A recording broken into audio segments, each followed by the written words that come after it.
அனைவருக்கும் வணக்கம். நல்லம்பாக்கத்தில் அமைந்துள்ள திருநல்லமங்கையீஸ்வரி சமேத சொர்ணலிங்கேஸ்வரர் ஆலயத்துல இப்போ முருகப்பெருமானையும் வள்ளி தெய்வானையோட பிரதிஷ்டை செய்யறதுக்கான வேலைகள் எல்லாம் நடந்துகிட்டு இருக்குங்க. சிலை வாங்குவதற்காக உங்களால முடிந்த தொகையை நீங்க கொடுத்து உதவினீங்கன்னா ரொம்ப பெரிய ஒரு கைங்கரியமா இருக்கும். பக்தி ஒளி நேயர்களுக்கு என் அன்பான ஆன்மீக வணக்கம். இன்னைக்கு நம்ம என்ன சாப்டர் பத்தி டிஸ்கஸ் பண்ண போறோம் அப்படின்னாங்க, நிறைய பேர் பாருங்க, எங்களுக்கு நல்ல வேலை கிடைக்க மாட்டேங்குதுங்க, வேலை கிடைக்குமா கிடைக்காதா, கவர்மெண்ட் வேலைக்கு நாங்க ரொம்ப நாளா எக்ஸாம் எழுதிட்டே இருக்கோம், கிடைக்க மாட்டேங்குது, ஒரு பிரைவேட் கன்சர்ன்ல தாங்க வேலை செய்யறோம், அங்கேயும் ஏகப்பட்ட கான்ஃபிளிக்ட்ஸ் இருக்கு, வேலையில ப்ரொமோஷன்றது கிடைக்கவே மாட்டேங்குது, அந்த வேலையை தக்க வச்சுக்கிறதே பெரும் கொடுமையா இருக்குங்க, என்ன பண்றது, இப்படி நிறைய கிளையன்ஸ் கேட்கதாங்க செய்யறாங்க. ஆக்சுவலி இது எல்லாருமே ஹாரோஸ்கோப் கொண்டு வருவாங்க. இந்த மாதிரி இருக்கவங்களுக்கு எல்லாம் நம்ம ஹாரோஸ்கோப் ரீதியா பாத்தீங்க அப்படின்னு வச்சுக்கோங்களேன், தொழில் ஸ்தானத்துல பெரும்பாலான பேருக்கு சனி இருக்கிறாரு, குரு இருக்கிறாரு அப்படின்னா அவங்களே நல்ல வேலையில செட்டில் ஆயிடுறாங்க, நல்ல வசதி, நல்ல ஒரு சொஃபஸ்டிகேட்டடான லைஃப் வாழ்றாங்க, நல்ல வேலை கிடைக்குது, படிப்புக்கு ஏத்த வேலை, படிப்புக்கு ஏத்த ஊதியம், ஒரு கம்ஃபர்ட் ஜோன் எல்லாமே கிடைக்குது. சனி இருக்கிறாரு அப்படின்னும் போது என்ன ஆகுது அப்படின்னு கேட்டீங்கன்னா, ஃபர்ஸ்ட் வேலையே கிடைக்க மாட்டேங்குது, வேலை கிடைக்கிறதுலே பயங்கர தாமதம் அப்படின்றது நடக்கதாங்க செய்யுது. அப்படியே மிஞ்சி போய் வேலை கிடைச்சிச்சு அப்படின்னாலும் அந்த வேலையில பல பிரச்சனைகள் வருது. கான்ஃபிளிக்ட்ஸ்னா என்னன்னா, இருக்கிறவங்களோட கான்ஃபிளிக்ட்ஸ் வருது. அப்படியே மிஞ்சி கான்ஃபிடன்ஸ் இல்ல வேலை செய்யறாங்க அப்படின்னாலும் சம்பள உயர்வு அப்படி ப்ரொமோஷன் அப்படிங்கிறது கிடைக்க மாட்டேங்குது. ஓகேங்களா, இந்த மாதிரி பாக்குறோம். அதே மாதிரி தொழில் ஸ்தானத்துல செவ்வாய் இருக்காரு அப்படின் போது வேலை செய்யற இடத்துல எப்ப பாரு கான்ஃபிளிக்ட்ஸ், ஹையர் அபிஷியலோட கான்ஃபிளிக்ட்ஸ், லோயர் அபிஷியல்ஸோட கான்ஃபிளிக்ட், சண்டை பிரச்சனை இந்த மாதிரி நிறைய வரதாங்க செய்யுது. இப்ப நம்ம ஜாதகத்தை இந்த தொழில் ஸ்தானத்தை மாத்தி வேற கிரகத்தை உட்கார வைக்க முடியுமா? முடியாது, வழி இல்லை. அது சுபகிரகங்களோட பார்வை இருந்தா அதனோட இது குறையுது. சுபகிரகங்களோட பார்வை இல்ல, எது பண்ணியும் முடியல, எதுவுமே பண்ண முடியல அப்படின்ற பட்சத்துலதான் பாத்தீங்கன்னா பரிகாரம் அப்படின்றதை கேட்கிறாங்க. ஓகேங்களா, சோ அந்த மாதிரி கேட்கும் போது இந்த மாதிரி எந்த தீர்வுமே இல்ல அப்படின்னு வரவங்களுக்கு நாங்க என்ன பரிகாரம் சொல்லுவோம் அப்படின்னு கேட்டீங்கன்னா, வேலுண்டு வினை இல்லை, மயிலுண்டு பயம் இல்லை, சுக்குக்கு மிஞ்சின மருந்தும் இல்ல, சுப்பிரமணியத்துக்கு மிஞ்சின தெய்வமும் இல்லை. இந்த சுப்பிரமணிய வழிபாடு, அதாவது முருகப்பெருமானோட வழிபாடு தாங்க பல பேருக்கு அவங்க குடும்பத்துல விளக்கேத்தி வச்சிருக்கு அப்படின்னே சொல்லலாம். இந்த மாதிரி பல பேருக்கு நான் முருக வழிபாடு கொடுத்து நிறைய பேரு நல்ல சௌக்கியமா இருக்காங்க. அதுவும் கவர்மெண்ட் போஸ்டே கேட்பாங்க சிலரு. அவங்களுக்கு பாத்தீங்கன்னா முருக வழிபாடோட கூட சூரியனை வழிபட சொல்லுவேன். ஓகேங்களா, சோ ஜென்ரலா எந்த போஸ்டா இருந்தாலும் ஒரு நல்ல ஒரு ஆளுமை திறன் அப்படின்றது அவங்களுக்கு வருதுங்க. முருகனோட வழிபாடு பண்ணும்போது ஒரு கம்பெனிக்கு சாதாரணமா போறாங்க, கொஞ்ச நாள்லயே பாத்தீங்கன்னா ஒரு ஹையர் அபிஷியல் ரேஞ்சுக்கு வந்துடுறாங்க. இது எதனால சாத்தியம்? முருகனோட வழிபாடுனால மட்டும்தான் சாத்தியம். முருக வழிபாடு எப்படி சொல்லுவோம் அப்படின்னு கேட்டீங்கன்னா, செவ்வாய்க்கிழமையான முருகர் கோயிலுக்கு போக சொல்லுவாங்க. முருகர் கோயிலுக்கு போக சொல்லி அங்க பாத்தீங்கன்னா முருகப்பெருமானுக்கு ஒரு விளக்கு ஏத்தி வைக்க சொல்லுவோம். நெய் விளக்கு ஏத்திட்டு முருகர் கோயில பாத்தீங்கன்னா 21 முறை சுத்தணும். சுத்திட்டு அதே கோயில்ல நவகிரக சன்னதின்னு இருக்கும், இல்லைன்னா பக்கத்துல பிள்ளையார் கோயில் இருக்குன்னா நவகிரக சன்னதின்னு இருக்கும். அந்த நவகிரக சன்னதியில செவ்வாய் பகவான் அப்படின்னு இருப்பார். செவ்வாய் பகவான் தான் பாத்தீங்கன்னா எல்லா ஒரு பூமி யோகம், நல்ல தொழில் அமையறதுக்கு, ஒரு ஆளுமை திறனுக்கு, ஒரு நல்ல ஒரு ஃபேமிலி, குழந்தை, இந்த மாதிரி நிறைய விஷயத்துக்கு பாத்தீங்கன்னா செவ்வாய் தான், மங்களன் தான் அதிபன். சோ இந்த மங்களனுக்கு யாரு கடவுள்? முருகப்பெருமான். அதனால முருகரோட வழிபாடு இது வரைக்கும் யாருக்குமே தோத்ததே இல்லைங்க. ஓகேங்களா, இது வரைக்கும் யாரும் முருகனை வழிபட்டு நான் வீணா போயிட்டேன் அப்படின்னு சொன்னவங்க யாருமே இல்லை. எத்தனையோ பேருக்கு ஒரு முருக வழிபாடு நான் கொடுத்துருக்கேன். நான் இது கடைசியில உங்களுக்கு ஒரு ஸ்டோரி மூலியமாவே சொல்றேன்.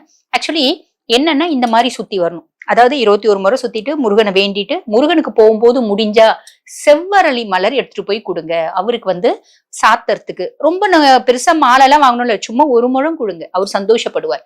கொடுத்துட்டு செவ்வாய் பகவானுக்கு தோரம்பருப்பு விளக்கு, என்னோட பதிவு ரெகுலரா பாக்குறவங்களுக்கு தெரியும், செவ்வாய் பகவானுக்கு தோரம்பருப்பு சிகப்பு துணியில எப்படி சனீஸ்வர பகவானுக்கு எள்ளு விளக்கு ஏத்த சொல்றோமோ அதே மாதிரி செவ்வாய் பகவானுக்கு பாத்தீங்கன்னா ஒரு சிகப்பு கலர் துணியில தோரம்பருப்பு மூட்டையா கட்டி விளக்கேத்த சொல்லுவோம். அப்படியே டைரக்டா ஏத்தலாம், இல்லைன்னா சிகப்பு கலர் திணி அதோட போட்டு நுணுக்கிட்டு அதுல எள்ளெண்ணெய் ஊத்தி விளக்கேத்த சொல்லுவோம். நவகிரகங்களை 9 முறை சுத்தி வர சொல்லுவோம். சுத்திட்டு இது கோயில் செவ்வாய்க்கிழமையான கோயில்ல செஞ்சுட்டு வீட்டுக்கு வரணும்.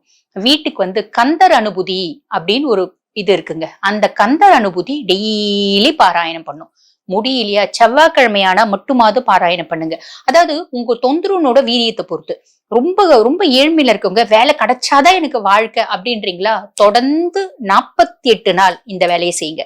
செவ்வாய்க்கிழமை, வெள்ளிக்கிழமை, சனிக்கிழமை எல்லாம் கணக்கு கிடையாது.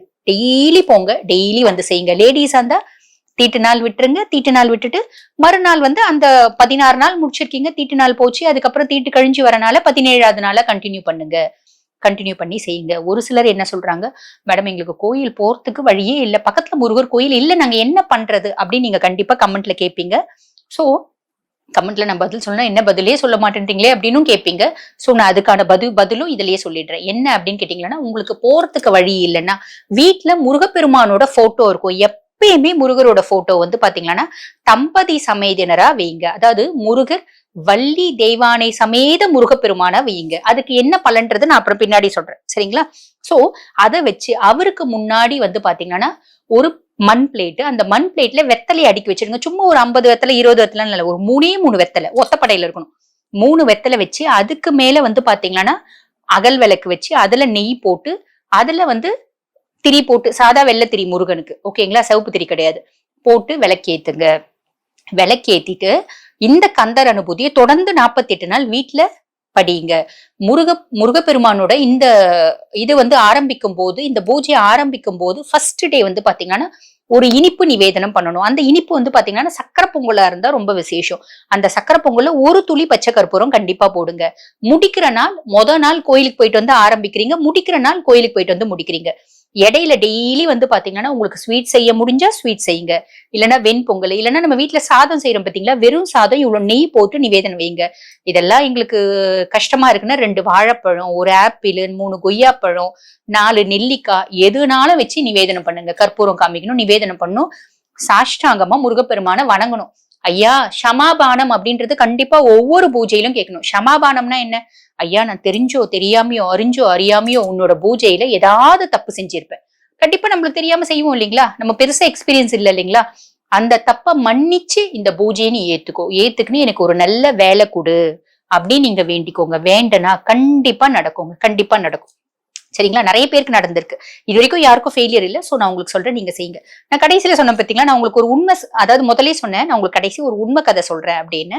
அது என்ன உண்மை கதை அப்படின்னீங்கன்னா, இப்ப ரீசெண்டாங்க கொஞ்ச நாளுக்கு முன்னாடி, அதாவது ஒரு 15 நாளுக்கு முன்னாடி ஒரு கிளையண்ட் என்கிட்ட போன்ல, அதாவது அர்ஜென்ட்டா நான் மேடம் கிட்ட பேசணும்னு ஒத்த கால்ல நிக்கிறாரு. பேஷண்ட் பாத்துட்டு இருக்க, அவர் வந்து பசங்க கிட்ட சண்டை போடுறாரு. இல்ல மேடம் கிட்ட நான் பேசியே ஆகணும் அப்படின்னு. அந்த பசங்க வந்து அவரோட தொல்லை தாங்க முடியாம எனக்கு போனை கொடுத்துட்டாங்க. இந்தாங்க மேடம், இவர் ரொம்ப சத்தாய்க்கிறாரு அப்படின்னு. அப்ப நான் எனக்கு தெரிஞ்ச கிளையண்ட் தான், அவர்கிட்ட நான் கேட்கிறேன், சொல்லுங்க சார் என்ன அப்படின்னு. மேடம் நீங்க வந்து டெய்லி முருகரை கும்பிட்டு நீங்க முருகரை கும்பிட்டா நல்லா இருப்பேன், நீங்க கடைசியில பாருங்க மேடம், முருகரை கும்பிட்டு நான் வீணா போனதுதான் மிச்சம் அப்படின்னு என்கிட்ட அந்த வார்த்தையை சொன்னார். நான் சொன்னேன், இல்ல சார், முருகரை கும்பிட்டு இது வரைக்கும் யாரோ வீணா போனது இல்ல, அப்ப நீங்க எப்படி வீணா போயிருப்பீங்க, சொல்லுங்க என்ன விஷயம் சொல்லுங்க அப்படின்னு. அவர் என்ன சொல்ல வந்தாரு, என்ன சொன்னாரு நான் உங்களுக்கு சொல்றேன். ஆக்சுவலி என்னன்னா, அவர் வந்து ரொம்ப வயசானவர்லாம் கிடையாது, ஒரு சின்ன குழந்தைதான் இருக்கு.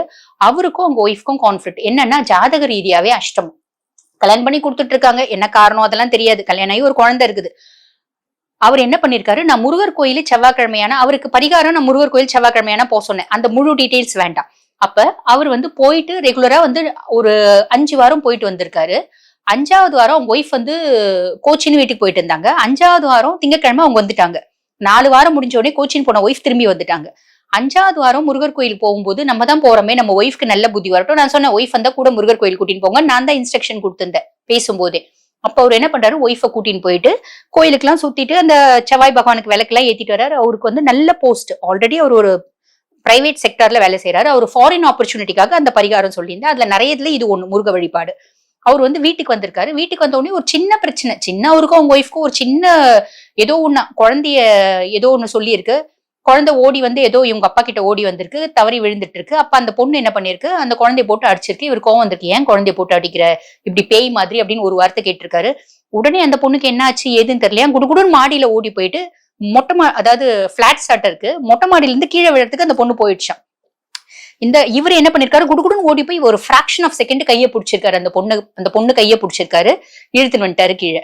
அத அவர் சொல்றாரு, மேடம் இப்படி ஆயிடுச்சு மேடம், நான் நேத்துல இருந்து உங்களுக்கு ட்ரை பண்றேன், இப்படி ஆயிடுச்சு, உங்க ஸ்டாஃப்ஸ் வந்து நீங்க பிஸியா இருக்குன்னு எனக்கு கனெக்டே பண்ணல அப்படின்னாரு. உண்மையாவே நான் பிஸியா இருந்தேன், நான் ஃப்ரீயா இருந்தா கனெக்ட் பண்ணிருப்பாங்க, என்ன டைம் இல்ல. அப்ப அவர் அந்த வார்த்தை கேட்கிறாரு, மேடம் முருகர் கோயிலுக்கு போக சொன்னீங்க, முருகரை வழிபடுங்க அப்படின்னு சொன்னீங்க, இப்படி என் பொண்டாட்டி ஒரு செகண்ட்ல செத்து போயிருப்பா மேடம், செத்து போயிருந்தா என்ன ஆயிருக்கும், என் மேல மொத்தமே என் மேல திரும்பி இருக்கும்ல, இப்ப என்னாச்சு, முருக வழிபாடு பண்ணி முருகர் இந்த நிலைமையில கொண்டு வந்து விட்டுட்டாரே அப்படின்னு கேட்டாரு. அப்ப நான் சொன்னேன், ஒரு ஃபிராக்ஷன் ஆஃப் செகண்ட் நீ போய் கையை பிடிக்கலன்னா உன் பொண்டாட்டி கீழே விழுந்திருப்பா இல்லையா, விழுந்து செத்து போயிருப்பா. செத்து போயிருந்தா என்ன ஆயிருக்கும், டவுரி ஹராஸ்மெண்ட் அது இதுன்னு எத்தனை நாளா நான் போடலாம் இல்லைங்களா. பிரச்சனைன்னு வந்துருச்சு, ஒரு அப்பா அம்மா பொண்ணு இல்லைன்னா என்ன வேணாலும் சொல்லலாம், எது வேணா பண்ணலாம். அது வந்து நம்ம அவங்களையும் குறை சொல்ல முடியாது, பெத்தவங்களையும். இவங்க 2 பேருக்கும் அப்பதான் கான்ஃபிடன்ஸ் இருந்து அந்த பொண்ணு வீட்டுல ஊர்ல இருந்து திருப்பி கோச்சிங் போன பொண்ணு திரும்பி வந்திருக்கு. என்ன வேணா நெகட்டிவ் ஆயிருக்கலாம்.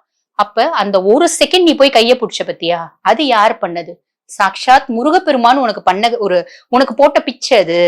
நீ எப்படி இப்படி தப்பா புரிஞ்சுக்கின அப்படின்னு. ஆமா மேடம், எனக்கு புரியல. ஐயோ, நான் சொன்னேன், விழுந்திருந்தா உன் ஒய்ஃப் விழுந்திருந்தா என்னென்னலாம் ஆயிருந்திருக்கும், ஏன்னா உங்க ஃபேமிலி விஷயம் எனக்கு தெரியும். அப்ப அத்தனை நெகட்டிவிட்டிஸும் நான் எடுத்து சொல்லும் போது அவர் சொன்னார், ஆமா இல்ல மேடம், எங்க அப்பா வந்து வேத்து ஊத்தி ஹார்ட் அட்டாக் வர மாதிரி ஆயிடுச்சு, கப்புன்னு மயக்கடிச்சு விட்டாரு. அந்த பொண்ணு ஆக்சுவலி என்னன்னா, அது டபுள் ஃப்ளோர் இருக்க பிளாட் சாட்டா இருக்கு, இவங்க கீழே ஃபர்ஸ்ட் ஃப்ளோர்ல வீடு. அந்த பொண்ணு 2வது மாடி ஏறி போய் விழ போய் ஒரு செகண்ட் ஓடின உடனே ஒரு கூட்டின்னு வந்துட்டாரு. அதாவது கையை பிடிச்சிட்டாரு, கையை பிடிச்சி ரொம்ப கஷ்டப்பட்டு அந்த பொண்ணை இழுத்திருக்காரு. இதை பார்த்து அவங்க அப்பா அம்மா பின்னாடி ஓடி வரும்போது அவங்க அப்பாவுக்கு வந்து ஆல்ரெடி ஹார்ட் பேஷண்ட், ஸ்டண்ட் வச்சிருக்காங்க.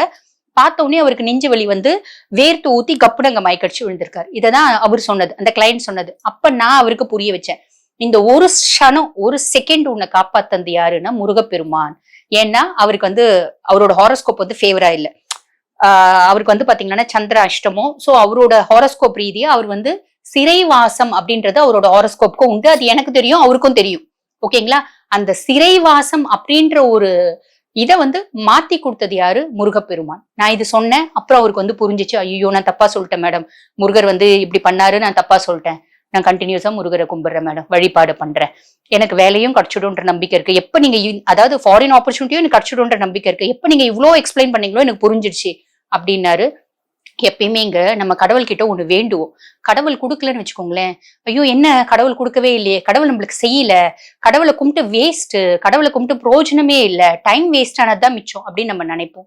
கடவுள் ஒரு விஷயம் நம்மளுக்கு செய்யல அப்படின்னு வச்சுக்கோங்களேன், அந்த விஷயத்துல ஏதோ ஒரு நல்லது இருக்கு, அது ஒருவேளை உனக்கு கொடுத்தா அது உனக்கு பாதிப்பா ஏற்படலாம், உனக்கு வந்து அது நல்லது நடக்காது, அந்த ஒரு விஷயம் உனக்கு வேணும், நீ கேட்கிற, நான் கொடுத்துட்டேன், உனக்கு அதனால நல்லது இல்லை, அதனால நான் கொடுக்கல அப்படின்ற மாதிரிதான் கடவுளனோட எல்லா செயல்களுமே இருக்குமே தவிர தப்பா புரிஞ்சுக்காதீங்க. இப்ப அவர் சொன்னார் பாத்தீங்களா, ஐயோ கும்பிட்டு இப்படி ஆயிடுச்சு, கும்பிட்டதுனாலதான் அவர் காப்பாற்றப்பட்டார். அந்த மாதிரி பாக்குற நீங்களும் நினைப்பீங்க, ஐயோ முருகர் நம்மளுக்கு ஹெல்ப் பண்ணலையே, முருகர் கிட்ட எனக்கு இது வேணும் அது வேணும், எனக்கு இது செய் அது செய் அப்படின்லாம் கேட்காதீங்க. எப்பயுமே பகவான் கிட்ட என்ன தெரியுங்களா கேட்கணும், ஐயா எனக்கு வீடு கொடு, கார் கொடு, நல்ல லக்ஸரியஸான லைஃப் கொடு, எனக்கு கையில கட்டுக்கட்டா பணம் கொடு அப்படின்னு கேட்காதீங்க. ஐயா என்னைக்குமே நீ என் கூட இரு, உன்னோட அனுகிரகம் வேணும். எப்படி அர்ஜுனன் வந்து கிருஷ்ணர் கிட்ட கேட்டான், ஐயா உன்னோட எதுவுமே எனக்கு வேணாம், நீ மட்டும் என் கூட இரு போதும். ஸ்வயம் கடவுளே நம்ம கூட இருந்தா அப்புறம் நம்மளுக்கு என்னங்க வேணும், எல்லாத்தையுமே கடவுள் பார்த்துப்பாருல்ல. சோ எல்லாருமே எப்பயுமே கடவுள் கிட்ட கேளுங்க, நீ மட்டும் என் கூட இரு. என் ஈசன் கிட்ட நான் எப்பயுமே அதான் கேட்பேன், ஐயா நீ என் கூடவே இரு, அது போதும். எனக்கு எது கொடுக்கணும்னு நினைக்கிறியோ குடு, கொடுக்க கூடாதுன்னு நினைக்கிறிய வேணாம். நான் இன்னைக்கு வீட்டுல இருக்க, என்ன குடிசையில வாழ வைக்கணும்னு நீ ஆசைப்படுறியா படு, என்ன வீட்லயே வாழ வைக்கணும், என்ன பங்களால வாழ வைக்கணும் நீ ஆசைப்படுறியா குடு, எது நீ பார்த்து கொடுக்குறியோ சந்தோஷமா நான் எடுத்துக்கிறேன், எது நீ கொடுக்கலையோ அதுக்காக நான் வருத்தப்படல. சோ இந்த மைண்ட் செட் எல்லாருமே வச்சுக்கோங்க. நம்ம கும்பிடுற கடவுளனோட ஒரு வழிபாடு அப்படின்றது என்னைக்குமே வீணா போவாதுங்க, என்னைக்குமே வீணா போவாது. மனசுல நல்ல இதை வந்து ஆணித்தனமா வந்து நீங்க வந்து என்ன சொல்றது, கல்வெட்டுல செதுக்கி வைக்கிற மாதிரி செதுக்கி வச்சுக்கோங்க. இறை வழிபாடு என்னைக்குமே கைவிட்டதா சரித்திரமே இல்லை. சோ இந்த பதிவு உங்களுக்கு பயனுள்ளதா இருக்கும்னு நினைக்கிறேன். இதே மாதிரி இன்னொரு பதிவுல உங்களை சந்திக்கிறேன். நன்றி.